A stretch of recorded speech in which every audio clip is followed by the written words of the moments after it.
दिल्ली में अवैध रूप से रह रहे घुसपैठियों पर बड़ी कार्रवाई हुई है। राजधानी के द्वारका जिले में दिल्ली पुलिस ने 29 विदेशी नागरिकों को पकड़ा है जो अवैध रूप से भारत में रह रहे थे।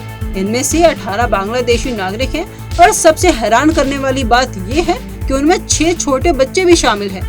इस पूरी प्रक्रिया को विस्तार से समझते हैं कि कैसे हुई ये रेड, कौन है ये लोग और आगे इनका क्या होगा। द्वारका जिला पुलिस ने जून महीने में ये व्यापक अभियान चलाया। इस अभियान के तहत डाबरी, मोहन गार्डन, उत्तम नगर और अन्य इलाकों में छापेमारी की गई। पकड़े गए लोगों में शामिल है 18 बांग्लादेशी नागरिक, 4 आइवरी कोस्ट से, 3 नाइजीरिया से, 2 लाइबेरिया के, 1 तंजानिया और 1 बेनिन का नागरिक है। इन सभी को बिना वैध वीजा और कानूनी दस्तावेजों के भारत में रहने के आरोप में पकड़ा गया है।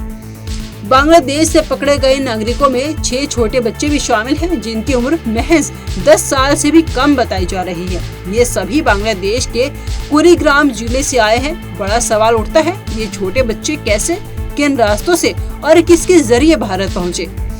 इस बड़ी कार्रवाई में द्वारका जिले की कई पुलिस यूनिट्स ने मिलकर काम किया। स्पेशल टास्क ने 11 घुसपैठियों को पकड़ा। डाबरी थाने में 7 गिरफ्तारियां हुई। एंटी नारकोटिक सेल में से 6, मोहन गार्डन थाना में 3, AATS में 1 और उत्तम नगर थाना में 1 गिरफ्तारी हुई है। हर थाना क्षेत्र ने अपने अपने इलाके में मुखबरी और तकनीकी निगरानी के आधार पर कार्रवाई की है। इन सभी गिरफ्तारियों से एक बात तो साफ है कि राजधानी दिल्ली में अवैध विदेशी नागरिकों का रहना कोई नई बात नहीं है, बल्कि एक संगठित चुनौती बन चुका है। ये लोग या तो वीजा अवधि खत्म होने के बाद छिपकर रह रहे थे या सीमाओं को अवैध तरीके से पार कर भारत में दाखिल हुए थे।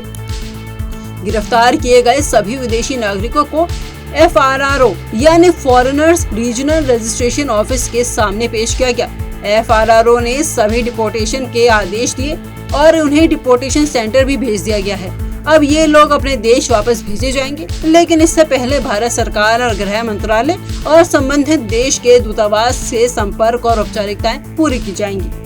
अवैध रूप से रहने वाले नागरिक न सिर्फ राष्ट्रीय सुरक्षा के लिए खतरा बन सकते हैं, बल्कि इनमें से कई अपराधों में भी लिप्त पाए जा सकते हैं, जैसे ड्रग्स तस्करी, फर्जी दस्तावेज बनवाना, मानव तस्करी और यहाँ तक कि आतंकी संगठनों से संपर्क भी।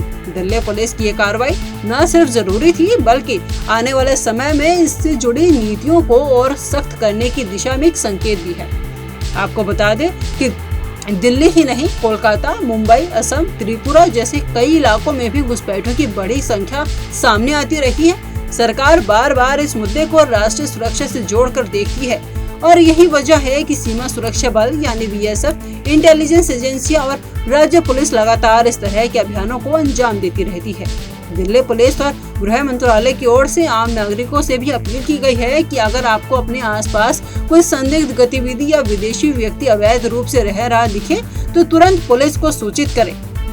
आपकी सूचना गोपनीय रखी जाएगी। वहीं दिल्ली पुलिस की घुसपैठियों के खिलाफ अब तक की सबसे बड़ी कार्रवाई में से एक है, जहां 29 विदेशी नागरिक जिनमें 6 मासूम बच्चे भी शामिल हैं जो डिपोर्टेशन सेंटर भेजे गए हैं।